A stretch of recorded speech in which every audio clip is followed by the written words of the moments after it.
The morning shift on Galactic Council Station Delta 7 was supposed to be boring. Security Chief Vexrol had been looking forward to another quiet day of monitoring trade routes and filing reports. The coffee machine in the break room was working again, and he'd finally gotten his hands on some of those Earth donuts that everyone was talking about. Then the emergency alarm started screaming. Red lights flashed across the bridge as officers scrambled to their stations. The main view screen flickered to life, showing the desperate face of Commander Veltar from the Zalani merchant vessel. Morning Star. His usually pristine blue scales were cracked and bleeding, and his large eyes were wide with terror. Council. Station. This is Morning Star requesting immediate emergency assistance. Veltar's voice cracked through the static. Behind him, smoke filled the bridge while sparks flew from damaged consoles. We are under heavy attack by Krex raiders in the Vale Nebula sector. Multiple hull breaches on decks 4 through 7. Our shields are down to 15%. Admiral Threx, a tall creature with 8 tentacles and skin that changed color with his emotions, was currently shifting between worried purple and panicked yellow. He leaned forward in his command chair, studying the tactical readout that was painting a grim picture. How many raiders, Commander? Threx asked, though he dreaded the answer. 12 confirmed vessels, sir. Maybe more. They came out of the asteroid field without warning. We never had a chance to run. Veltar looked over his shoulder as someone shouted in the background. Admiral, we have 300 civilians aboard this ship. Families returning from the outer colonies. Children as young as 5 cycles old. The bridge went silent except for the hum of machinery and the distant sound of alarms from the Morning Star. Everyone knew what Krex raiders did to prisoners, especially civilian prisoners. These weren't honorable warriors fighting for territory or resources. They were pirates who sold captives to the highest bidder in the slave markets of the Outer Rim, Threx's aid. A nervous creature called Pip, who looked like a cross between a bird and a lizard, was frantically working at his console. His feathers were standing on end as he pulled up fleet positions and response times. Sir, Pip whispered, his voice shaking. The nearest council patrol is the 3rd Fleet under Admiral Korith. They're currently 3 full days away at maximum. Burn. Even if they left right now and pushed their engines past safety limits, they'd arrive too late. What about the emergency response squadron? Threx asked, though his tentacles were already curling with despair. For days out, sir. The 2nd Defense Wing is 5 days away. The Andorian Fast Attack Group is a full week out. Pip's feathers drooped as he delivered the news. Standard rescue protocol requires a minimum of 2 battleships and 6 escorts. For a Krex raider group this size, we don't have anything close enough. On the screen, Commander Veltar was trying to stay calm, but his voice was getting more desperate by the minute. Council Station, our life support is failing. We have maybe 2 hours before the atmosphere becomes unbreathable. The raiders are toying with us, taking out our systems one by one. They want us alive for the slave markets. Threx closed his eyes and tried to think. In his 40 years of service, he'd never faced a situation this hopeless. The Galactic Council prided itself on protecting peaceful traders and civilians. But sometimes the galaxy was just too big and too dangerous. That's when Pip cleared his throat nervously. Sir, there is ... one possibility. What? Threx snapped, his skin flashing angry red. The humans, sir? The newcomers from Earth. They joined the Council 6 months ago. They've established a military base just 8 hours away from the Vale Nebula. The bridge went dead quiet. Everyone had heard the stories about the humans and their impossible planet. Earth was officially classified as a Class 12 death world, a designation so rare that only 7 planets in the known galaxy carried that rating. It was a place where the weather could kill you, the plants were poisonous, the animals were predators, and even the tiny invisible creatures were deadly. The humans themselves were walking nightmares according to the intelligence reports. They had evolved on a world where everything tried to kill them, and it showed. They were stronger than most species, faster than they had any right to be, and completely insane when it came to taking risks. Their military doctrine was based on something they called controlled violence, which sounded terrifying to peaceful species like the Zalani. The humans ... Threx repeated slowly. Are you sure they can help? Their fleet composition is unusual, sir, Pip said, pulling up the files. Only destroyers and cruisers. No heavy battleships like other species prefer. But their response time estimates are? Well, they're impossible by our standards. Contact Admiral Jackson immediately, Threx ordered. Tell him we need a miracle. And we need it in 2 hours. As Pip worked frantically at his console, Threx stared at the screen where Commander Veltar was still fighting to keep his ship together. 300 innocent lives hung in the balance. And their only hope lay with the mysterious Deathworlders, who had recently emerged from the galactic backwater to join civilized society. The humans claimed they wanted to help protect peaceful species throughout the galaxy. Now it was time to see if they really meant it. Admiral Tom Jackson was drinking his 3rd cup of coffee when the priority alert came through. The bitter taste didn't even register as he set down his mug, focused on the incoming transmission from Galactic Council Station. His weathered face, marked by years of military service and too many sleepless nights, remained calm as he absorbed the desperate situation unfolding in the Veil Nebula. The command center of Terra Defense Station buzzed with controlled energy. Officers moved between workstations with the smooth efficiency that came from years of training and real combat experience. Unlike the pristine, sterile bridges of most alien vessels, the human command center looked lived in. Coffee cups sat next to tactical displays, and someone had taped a picture of their dog to their monitor. How long do the Zilani have? Jackson asked his operations officer, Captain Lisa Rodriguez, who was already pulling up the technical data from the distress. Call Rodriguez had served with Jackson for 8 years, ever since the Mars Rebellion, and she knew exactly what information he needed. Her fingers danced across her console as she analyzed the Morningstar's damage reports and life support readings. 2 hours, maybe 3, before their life support fails completely, she replied, her voice steady, despite the grim news. Their atmospheric processors are running at 60% capacity and dropping. They've lost main power to 2 decks, and their emergency backup won't last long. Jackson nodded grimly, his mind already shifting into combat mode. This was the kind of impossible situation that Earth's military had trained for their entire careers. When everyone else said something couldn't be done, humans found a way to do it anyway. Wake up, Task Force Hammer, he ordered. Tell Captain Blake we're doing a hot launch. The term hot launch sent a ripple of excitement through the command center.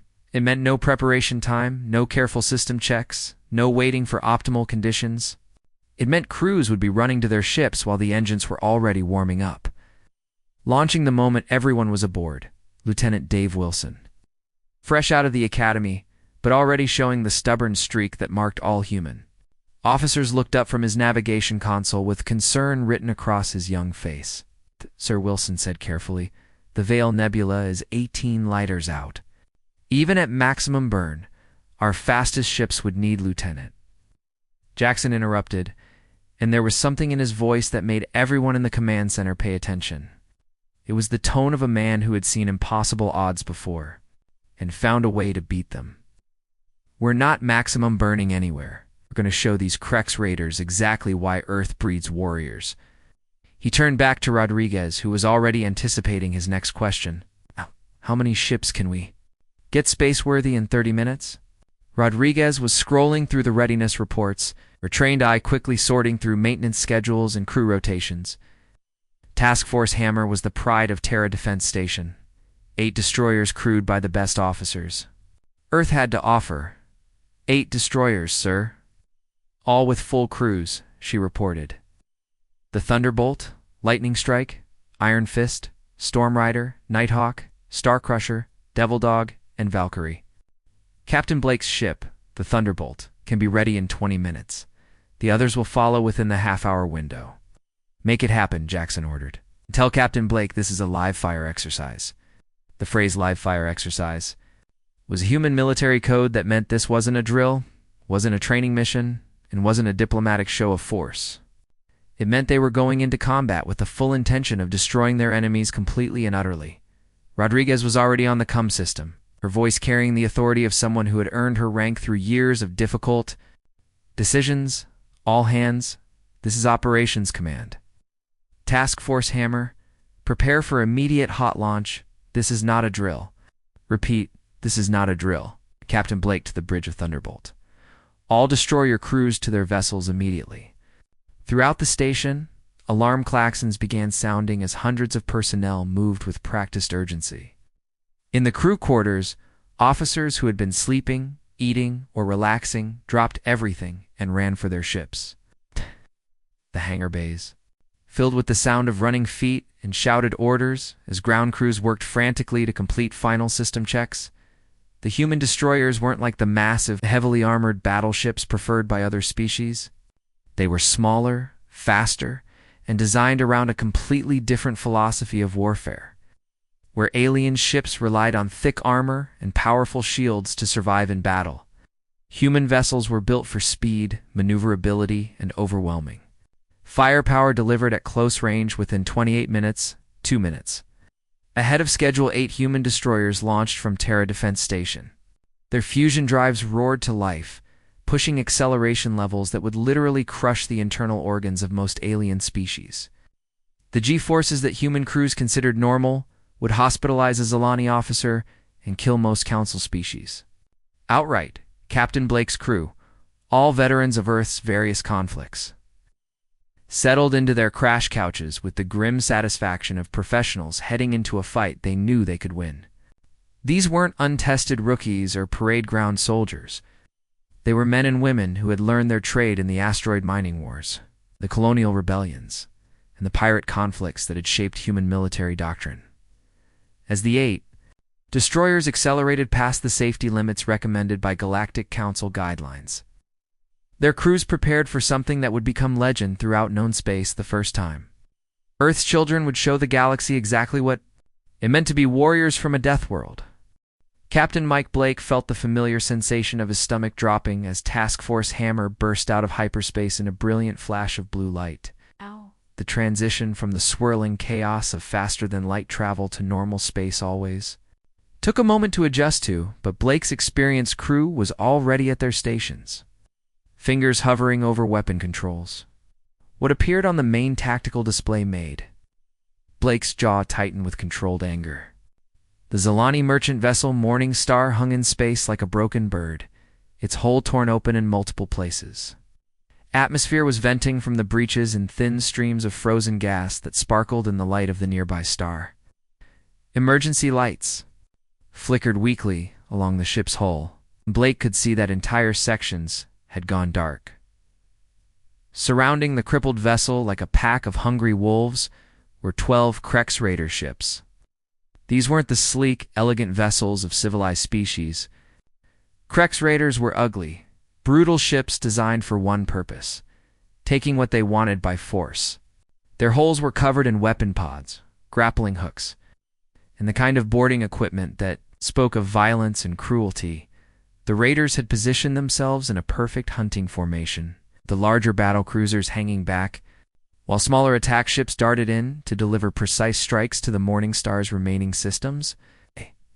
It was obvious they were playing with their prey, keeping the merchant vessel alive just long enough to round up all the civilians for the slave markets.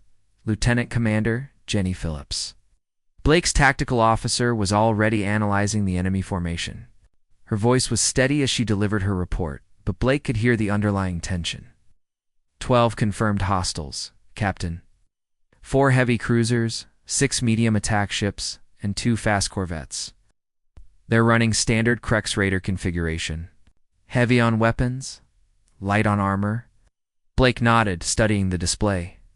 In his 15 years of military service, he'd faced worse odds, but never with civilian lives hanging in the balance. The key to this kind of situation wasn't firepower, it was speed, surprise, and the willingness to take risks that would terrify any sane commander. Communications, Blake ordered his communications officer, Lieutenant Robert Chen, open a channel to the lead raider. Let's see if we can convince these pirates to leave the easy way. The main view screen flickered. Suddenly, Blake was face to face with a creature that belonged in humanity's worst nightmares. The Krex commander was a massive reptilian being with scales that looked like they could stop small arms fire. His face was a mess of scars and battle damage, with one eye replaced by a glowing cybernetic implant. When he smiled, it revealed rows of razor-sharp teeth designed for tearing flesh. "Human vessel," the Krex commander said, his voice like grinding metal. "You are outnumbered and outgunned. Turn around and leave this system immediately, and we may allow you to live. Interfere with our business, and we will add your ship to our collection." Blake leaned back in his command chair and smiled. It wasn't a friendly smile or a diplomatic smile. It was the kind of cold, predatory expression that had terrified enemy soldiers in a dozen different conflicts across human space. His crew recognized it immediately. Their captain was about to do something that would probably violate several interstellar treaties. "I'm Captain Blake of the Terra Defense Force," he said, his voice carrying the quiet confidence of someone who had never lost a fight. "You have exactly 60 seconds to cease your attack on the Zilani vessel and withdraw from this system, or we will demonstrate exactly why Earth is classified as a Class 12 death world." The Krex commander's laugh sounded like breaking glass mixed with the screams of his victims. It was a sound designed to strike fear into the hearts of peaceful traders and helpless civilians. It had the opposite effect on Blake's crew, who had heard much worse sounds in the combat zones of human space. 8 small ships against 12 battle cruisers? The raider leader sneered. "Oh, "Your mathematics are poor, mammal. Perhaps they don't. Teach proper counting on your pathetic little mud ball of a planet." Blake's smile got wider and somehow more dangerous. Around the bridge, his officers were making final preparations for what was about to happen. Weapon systems hummed to life, targeting computers locked onto enemy vessels. The ship's artificial intelligence began calculating firing solutions at a rate that would have impressed even Galactic Council military analysts. "Lieutenant Harris," Blake said calmly to his weapons officer, a veteran of the Centauri border wars who had never missed a target that mattered. "Prepare to educate our new friends about human mathematics." Lieutenant Harris, a compact woman with the steady hands of a surgeon and the cold eyes of a professional killer, smiled as she armed every weapon system on the ship. "Aye, Captain. Shall I show them addition or subtraction?" "Let's start with subtraction," Blake replied. "Subtract their ability to threaten innocent civilians." Behind them, the other 7 ships of Task Force Hammer were spreading into attack formation. Each destroyer was crewed by veterans who had earned their positions through combat, not politics. They were men and women who had grown up on a world where the weather could kill you, where the animals hunted humans for sport, and where survival meant being tougher, faster, and more ruthless than anything that wanted to hurt you. The Krex commander was still laughing when Blake gave the order. That would change everything. All ships, weapons free. Show them what Earth's children can do. What happened next would be talked about in military academies and cantinas across the galaxy for generations to come. It would be the moment when the civilized species of the Galactic Council realized that their newest members weren't just another peaceful trading civilization looking for protection. They were apex predators from a death world, and they had come to collect. What happened next would be studied in military academies across the galaxy for the next 100 years. Though most species would never truly understand the terrifying logic behind human combat doctrine, the moment Captain Blake gave the order to attack, Task Force Hammer exploded into motion like a pack of wolves that had been waiting to hunt. But these weren't the careful, calculated maneuvers that other species used in space combat.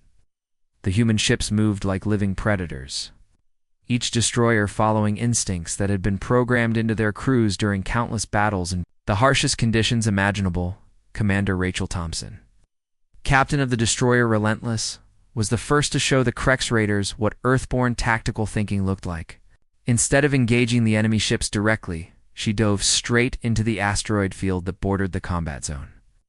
Her crew held on tight as the ship twisted and rolled through chunks of rock that ranged from pebbles to small moons. "Ma'am, collision warning systems are screaming," her navigation officer called out, his voice tight with controlled fear. "Turn them off," Thompson replied calmly. "I can't hear myself think." What she did next violated every safety protocol in The Galactic Council's Military Handbook. Thompson used the gravitational pull of a massive asteroid to whip her ship around in a slingshot, maneuver that pushed her engines to 150% of their rated capacity. The acceleration forces would have turned most alien crews into paste. But Thompson's people had grown up in Earth's crushing gravity and thought nothing of pulling 8Gs. In a combat turn dot, as the Relentless shot out of the asteroid field like a bullet from a gun, chunks of space rock followed in her wake. But these weren't random debris anymore. Thompson had carefully calculated her trajectory so that her ship's passage would turn dozens of asteroids into high-velocity projectiles, aimed directly at the Krex formation. The first Raider ship never saw it coming. A piece of nickel-iron asteroid the size of a school bus punched through its hull at 12 kilometers per second, turning the entire vessel into an expanding cloud of superheated gas and twisted metal. "That's one," Thompson announced cheerfully. Over the CUM system, at the same time, Lieutenant Commander Kevin Martinez was executing what his crew called threading the needle. It was a maneuver so dangerous that it had been banned by 3 different Earth's military commands before someone realized that sometimes you needed to do impossible things to win battles. Martinez dove his destroyer, the Storm Rider, directly through the superheated plasma exhaust of a Krex heavy cruiser. The enemy ship's engines were putting out temperatures that could melt steel, and the radiation levels were high enough to kill an unprotected human in seconds. But Martinez had grown up in the volcanic mining colonies of Io, where this kind of environmental hazard was just another day at the office. "Full spread. All torpedoes," Martinez ordered, as his ship passed through the plasma stream. His weapons officer, a calm woman named Lieutenant Patricia Wang, fired every torpedo the Storm Rider carried in a perfectly timed sequence. The projectiles emerged from the plasma cloud like deadly ghosts, striking the Krex cruiser's engines and reactor core simultaneously. The Raider ship simply ceased to exist, consumed by its own fusion reaction. 2 down, Martinez reported. The other human ships were performing maneuvers that would have been considered impossible by any civilized military force. They pulled G-forces that would liquefy most alien physiologies, using their Earth-adapted bodies to handle accelerations that turned their vessels into guided missiles. Where other species saw dangerous obstacles like radiation storms and debris fields, the humans saw tactical opportunities. Captain Blake watched his tactical display with the satisfaction of a teacher whose students were performing exactly as trained. "Target their engines first," he ordered over the fleet communication system. Standard Earth doctrine, mobility kill, then finish them. This was the fundamental difference between human military thinking and that of every other species in the galaxy. Most civilized races fought wars to achieve political objectives with minimal casualties and damage. They used elegant, energy-efficient weapons designed to disable enemy vessels. While preserving their value as prizes or salvage, humans fought wars to win them as quickly and decisively as possible. The weapons, systems aboard the human destroyers, weren't designed for the careful surgical strikes preferred by most galactic civilizations. They were built for the kind of brutal, overwhelming destruction needed to survive against Earth's megafauna and hostile environment. When a human weapon hit something, it stayed hit. Lieutenant Harris, Blake's weapons officer, was methodically working through the Krex formation with the cold efficiency of an exterminator dealing with vermin. Her targeting system was based on patterns learned from hunting Earth's apex predators, creatures like great white sharks and polar bears that could kill you in a dozen different ways. "Reactor core destabilized on Raider 4, she reported. Engine section separated from Raider 7. Raider 9 is venting atmosphere and requesting surrender. "Negative on the surrender," Blake replied coldly. "These are slavers and pirates. Earth doctrine applies." What that meant was simple. No quarter asked, none given. These raiders had built their reputation on preying on helpless civilians, selling families into slavery, and leaving a trail of destruction across dozens of star systems. The human response was exactly what Earth had taught them to do with predators that threatened the innocent. The remaining Krex ships tried to adapt to this new style of warfare, but they were fighting an enemy that had been shaped by 4 billion years of evolution on the most dangerous planet in known space. Every human aboard those destroyers was descended from ancestors who had survived ice ages, volcanic eruptions, plague outbreaks, and predators that made the Kreks look like house pets. In 14 minutes, a span of time so brief that most space battles hadn't even properly begun, 11 Kreks raider ships were either completely destroyed or disabled beyond repair. Their crews had been given a choice between death and surrender. And most had chosen death rather than face the terrifying prospect of being captured by Deathworlders. The 12th ship, fast corvette commanded by what passed for a smart Kreks pirate, took one look at the expanding debris fields where his fleet had been and made the only intelligent decision of his career. He turned his ship around and ran for the edge of the system at maximum burn, broadcasting warnings on every frequency he could reach. Demon ships. He screamed into his communicator. The humans are demon ships from the Death World. Stay away. From Earth space, they fight like the damned. Captain Blake watched the fleeing raider disappear into hyperspace and allowed himself a small smile. Sometimes the best victory was the one that taught your enemies to leave you alone. All ships report status, he ordered. Storm Rider, minimal damage, full combat ready. Relentless green across the board. Iron Fist, ready for round 2. Needed, the reports continued, each one confirming what Blake already knew. Task Force Hammer had just redefined space combat for every species in the galaxy, and they had done it without losing a single ship. The age of human warfare had begun. Dr. Amy Chen stepped through the airlock onto the Zilani merchant vessel, Morning Star. Her medical kit slung over her shoulder, and her team of combat medics following close behind. The scene that greeted them was heartbreaking, injured.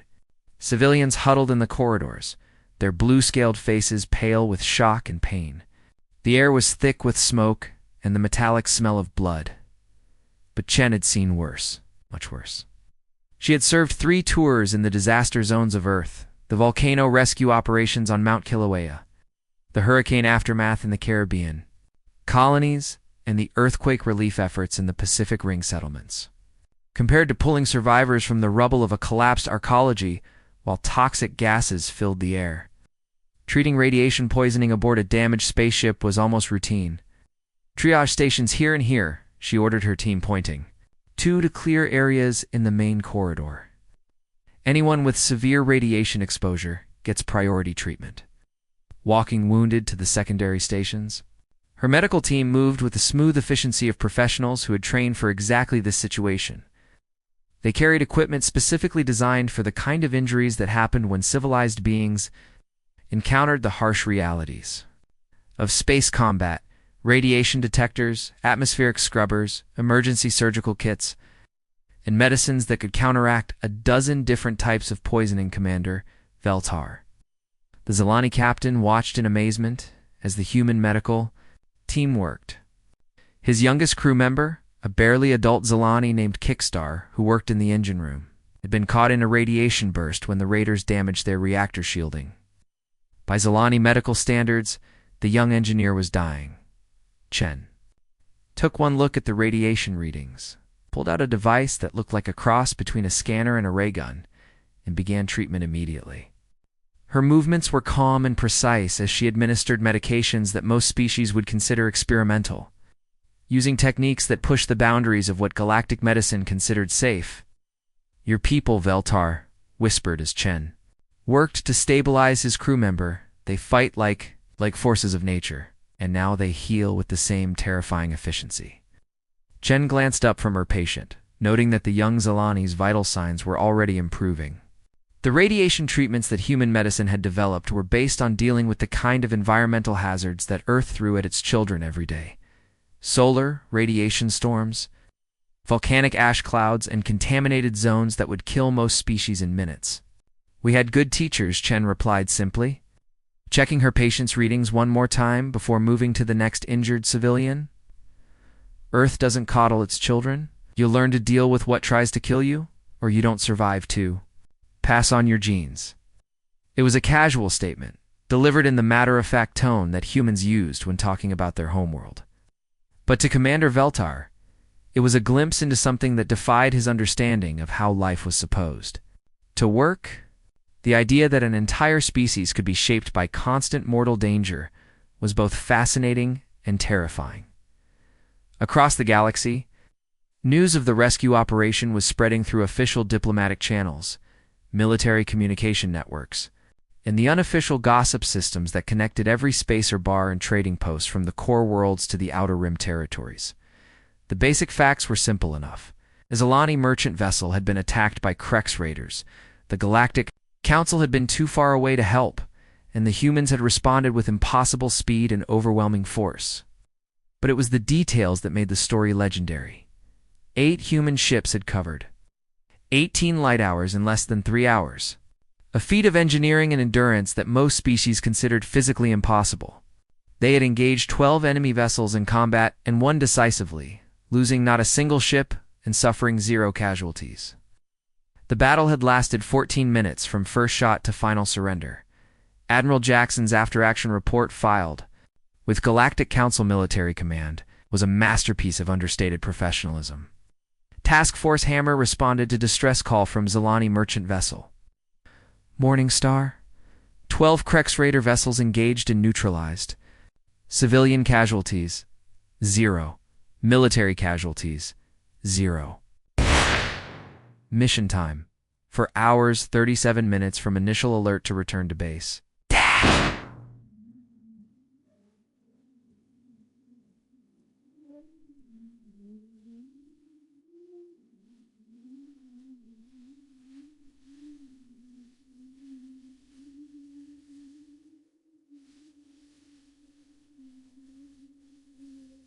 But the real message was spreading through every space lane, every trading post, and every cantina where spacers gathered to share stories and gossip.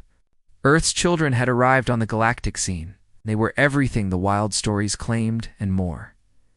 The humans weren't just another peaceful, trading species looking for protection and prosperity. They were something unprecedented in galactic history, apex predators from a death world who had somehow developed space travel and decided to use their terrifying abilities to protect innocent civilians. Within a week of the Morning Star rescue, 3 different pirate organizations had quietly disbanded rather than risk encountering human patrol vessels.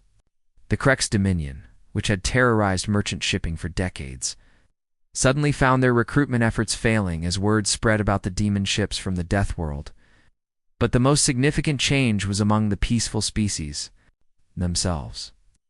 Zalani merchants began requesting human escort vessels for dangerous routes. Andorian colonists asked for human military advisors to help defend their frontier settlements. Even the proud Centauri Federation, which had never asked for outside help in their 1,000-year history, quietly opened diplomatic channels to discuss mutual defense agreements. The galaxy had gained protectors, and everyone was beginning to understand what that truly meant. The humans offered their protection freely, asking nothing in return except the chance to stand between innocent beings and those who would harm them. But that protection came with the full fury of a world that had spent 4 billion years teaching its children how to survive, fight and win against impossible odds in the deepest regions of space where the most dangerous predators made their homes. A new understanding was taking hold. The galaxy had rules now, and those rules were enforced by beings who had learned warfare from the most hostile environment in known space. The age of easy prey was over. The Deathworlders had arrived, and they were everything the legends promised, and more.